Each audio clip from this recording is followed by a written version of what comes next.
संवैधानिक विकास के बारे में आज हम फिर से आपसे चर्चा करते हैं। आइए देखते हैं कि हिंदी का संवैधानिक विकास कैसे हुआ। हिंदी का संवैधानिक विकास जो संविधान में इसका वर्ण कहाँ है। आप देखिए, बताया जाता है कि हिंदी जो संविधान के 8वीं अनुसूची में 8वीं अनुसूची में बहुत सही 8 का मतलब लैंग्वेज LAUNGUEGE जब जोड़ेंगे तो लैंग्वेज 8 शब्दों से मिलकर बना है, तो याद कर लेंगे संविधान के 8वीं अनुसूची में। और ये भी कहा जाता है 8वीं अनुसूची में भाग 17 में कुल कितने भाषाओं का जिक्र किया गया है, तो अभी तक 22 भाषाओं का वर्णन किया गया है। 22 भाषाओं का वर्णन किया गया है। अब एक बात यहाँ से स्पष्ट हो जाती है कि संविधान के 8वीं अनुसूची में भाग 17 में 22 भाषाओं का वर्णन किया गया है। अब भाग 17 में कुल कितने अनुच्छेदों में अगर बात कर लिया जाए कि कुल कितने अनुच्छेद में, तो आर्टिकल 343 मतलब 343 से लेकर 351 के बीच जो ये 8 अनुच्छेद आपको मिलते हैं, इसमें किसका वर्णन किया गया है? हिंदी के बारे में। संविधान के अनुच्छेद 343 से 351 के बीच संविधान के बारे में जिक्र किया गया है। अच्छा, मूल जो संविधान बनाया गया था प्रारंभ में, मूल संविधान में कुल कितनी भाषाएं थी? 14 भाषाएं थी मूल संविधान में। लेकिन इसको संशोधन किया गया अनुच्छेद 368 के तहत। इसको संशोधन कर करके और कई भाषाओं को जोड़ा गया इसमें। तो उसमें पहली बार जो संशोधन होता है 21वें संविधान संशोधन के द्वारा 21वें संविधान संशोधन के द्वारा किसको जोड़ दिया जाता है? सिंधी भाषा को। और ये कब जोड़ा जाता है? तो 1967 में। जो मूल संविधान जब बना था 26 जनवरी 1950 को जब संविधान लागू हुआ था, उस मूल संविधान में केवल 14 भाषाएं थी। लेकिन 21वें संविधान संशोधन के द्वारा एक सिंधी भाषा को जोड़ दिया गया 1967 में। फिर आपको 71वें संविधान संशोधन के द्वारा 3 भाषाएं को और जोड़ा गया, जिनका नाम है नमक। इसी नमक से हम याद कर लेंगे। न से नेपाली, म से मणिपुरी, क से कोंकणी यानी कोंकणी भाषा को जोड़ा गया। और ये भाषा जोड़ा गया 1992 में। यानी कि 14, 1, 15, 3, 18 भाषाएं। फिर अच्छा 21 से 71 जरा जोड़ेंगे, क्या आएगा? 92 ना, 1, 1, 2, 7, 2, 9। तो 92वें संविधान संशोधन के द्वारा 4 और भाषाओं को जोड़ दिया गया, जिसका नाम था बोडो मास। जो बोडो मास भाषा जोड़ा गया, ब से होता है बोडो, ड से डोंगरी, म से होता है मैथिली, और स से होता है संथाली।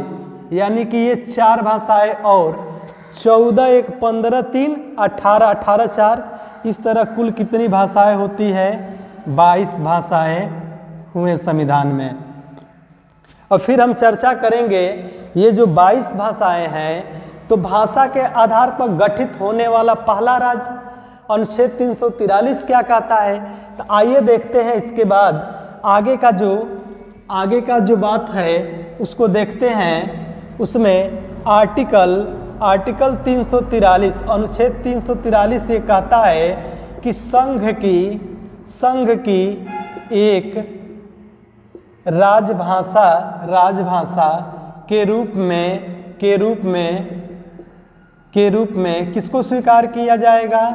हिंदी को, किसको स्वीकार किया जाएगा? हिंदी को, एवं उसकी लिपि जो होगी, लिपि, अच्छा लिपि किसको कहते हैं? लिखने की रीति को लिपि, लिपि लेफ्ट से राइट, यानी जो देवनागरी लिपि है, देवनागरी होगी।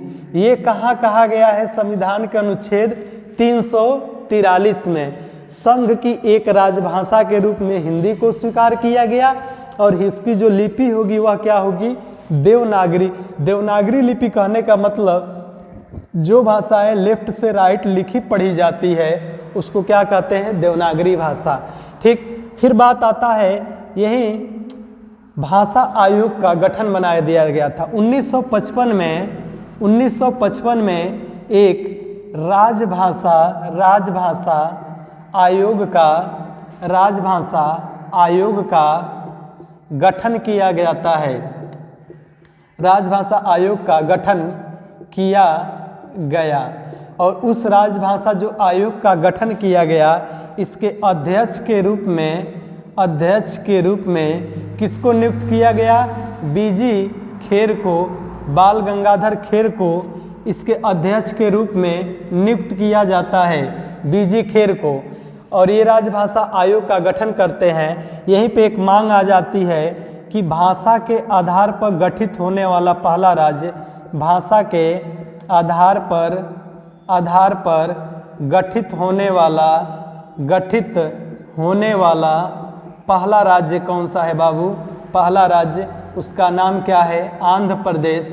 और इसका गठन कब कर दिया गया? आंध्र प्रदेश इसको 1953 में इसका गठन किया, लेकिन मान्यता 56 में मिलता है। तो भाषा के आधार पर गठित होने वाला पहला राज्य, ये प्रश्न आपसे बहुत इंपॉर्टेंट है। ये प्रश्न अक्सर एग्जाम में पूछा गया, यूपी SSC पेट के एग्जाम में, पुलिस के एग्जाम में, जीडी के एग्जाम में, कई सारे एग्जामों में ये पूछा जाता है कि भाषा के आधार पर गठित होने वाला पहला राज्य का नाम बताइए। उसका नाम क्या है? आंध्र प्रदेश। ठीक, फिर आपसे हम चर्चा करेंगे जो संविधान के 8वीं अनुसूची में 22 भाषाओं को जिक्र किया जाता है। अच्छा, एक राजभाषा के रूप में स्वीकार किया गया, तो ये राजभाषा होता क्या है? राजभाषा का अर्थ क्या होता है? काम काज की भाषा। कि आप न्यायालय में, थाना में या पुलिस अधीक्षक या स्टेशन पर जाएंगे तो किस भाषा में बात करेंगे, या कहीं स्थल पर जाएंगे तो कैसे आप बोलेंगे, उसी को राजभाषा, कामकाज की भाषा। थाना में जाएंगे तो थोड़े नहीं कहेंगे कि रउआ से निवेदन बा, नहीं, आपसे निवेदन है। आप एक शुद्ध लैंग्वेज का प्रयोग करेंगे और उस हिंदी भाषा का प्रयोग करेंगे। एक ऐसा देश जहाँ केवल हिंदी बोली पढ़ी लिखी जाती है, उस देश का नाम है मॉरिशस। अच्छा, ये राजभाषा के रूप में किस दिन स्वीकार किया गया था? तो 14 सितंबर 1949 को यह हिंदी हमारे राजभाषा के रूप में संविधान में स्वीकार की गई थी। इसीलिए प्रतिवर्ष 14 सितंबर को राष्ट्रीय हिंदी दिवस के रूप में मनाया जाता है। और 14 सितंबर से लेकर 20 सितंबर का जो समय होता है, आप जोड़ेंगे तो ये 7 दिन का, इसको बोला जाता है राष्ट्रीय हिंदी सप्ताह के रूप में मनाया जाता है। राष्ट्रीय हिंदी सप्ताह के रूप में मनाया जाता है। आज संविधान में कुल कितनी भाषाएं को मान्यता प्राप्त है? 22 भाषाओं को। अभी पीछे बताए हैं, आप वीडियो को 1 से 2 बार देखेंगे, ये सारे चीज़ आपको याद हो जाएगा। बहुत आसान चीज़ होती है हिंदी में। यही हिंदी का एक संवैधानिक विकास है। फिर आपसे मिलते हैं अगले नेक्स्ट वीडियो में, तब तक के लिए जय हिंद दोस्तों।